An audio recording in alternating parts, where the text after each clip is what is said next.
Hello guys, আজকে share করবো আমরা বার্গার রেসিপি। তো বার্গারের বান বানানোর জন্য প্রথমে ডো বানিয়ে নিয়েছি, তারপর ডোগুলা মতে মতে নিচ্ছি। ডোটা যাতে সফট হয় এইদিকে অবশ্যই খেয়াল রাখবে।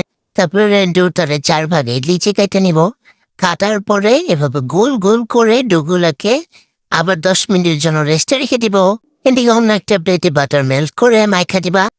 রেস্টে রাখা ডোগুলা প্লেটে দিয়ে উপরে দিয়ে একটু ডিম স্প্রেড করে দিবা। তারপরে আগে থেকেই 5 মিনিটের জন্য প্রি হিট করে রাখছিলাম আমি আমার fry pan. Please ignore my fry pan. Fry প্যানটা অনেক বছরের, বুঝছো? ওটা অনেক বয়স এসেছে, এটার অবস্থা খুবই খারাপ। তো এটাতে শুধু আমরা বেকিং এর কাজই করি চুলায়। তারপরে বানগুলারে দিয়ে ঢাকা দেবা। ওয়েট করবা 30 থেকে 40 মিনিটের মধ্যে, দেখবা আমাদের বানগুলা রেডি। এরপরে যদি তোমরা বানাতে না পারো তাহলে তোমরা কিনে খাও। আর বার্গারের ভিতরে পুরোর জন্য আগে থেকেই তোমার মুরগিগুলা ম্যারিনেট করে রাখছে। ওটা ডিমের ভিতরে একটা চুবানি দিবা। চুবানি নিয়ে তারপর ময়দার ভিতরে রাখবা। ময়দাতে ভালো মতো কোট করে নিবা। কোটিং শেষে আমরা এটাকে ডিপ ফ্রাই করব।